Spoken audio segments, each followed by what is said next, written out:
किसी ने सच ही कहा है कि बिना संघर्ष के कोई महान नहीं होता।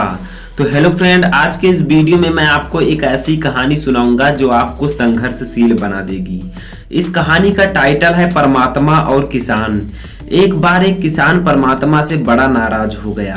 कभी बाढ़ आ जाए, कभी सूखा पड़ जाए, कभी धूप बहुत तेज हो जाए तो कभी ओले पड़ जाए।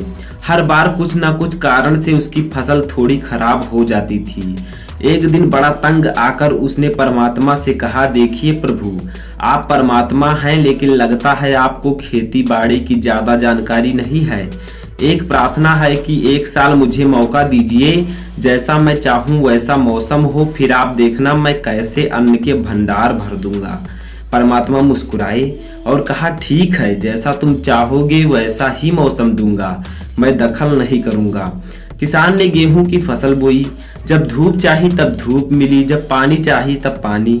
तेज धूप, ओले, बाढ़, आंधी तो उसने आने ही नहीं दी। समय के साथ फसल बढ़ी और किसान की खुशी भी, क्योंकि ऐसी फसल तो आज तक नहीं हुई थी। किसान ने मन में ही सोचा, अब पता चलेगा परमात्मा को कि फसल कैसे करते हैं। बेकार ही इतने बरस हम किसानों को परेशान करते रहे। फसल काटने का समय भी आ गया। किसान बड़े गर्व से फसल काटने गया, लेकिन जैसे ही फसल काटने लगा एकदम से छाती पर हाथ रखकर बैठ गया। गेहूं की एक भी बाली के अंदर गेहूं नहीं था, सारी बालियां अंदर से खाली थी। बड़ा दुखी होकर उसने परमात्मा से कहा, प्रभु ये क्या हुआ? तब परमात्मा बोले, ये तो होना ही था।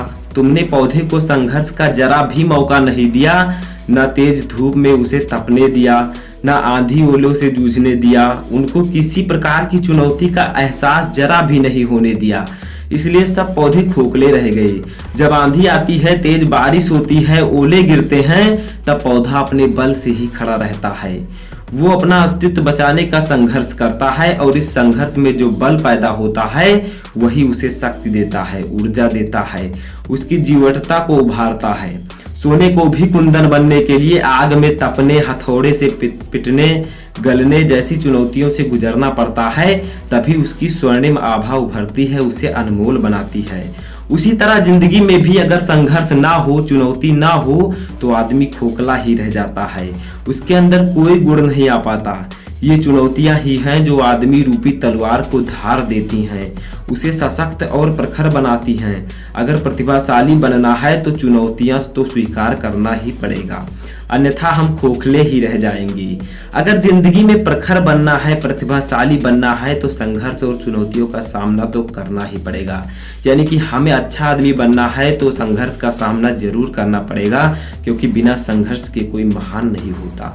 तो अगर मेरे द्वारा कही गई ये कहानी आपको अच्छी लगी हो तो इस वीडियो को ज़्यादा से ज़्यादा लाइक करें, शेयर करें और इस चैनल को सब्सक्राइब करें, ताकि आपको ऐसे न्यू वीडियोज हमेशा मिलते रहें।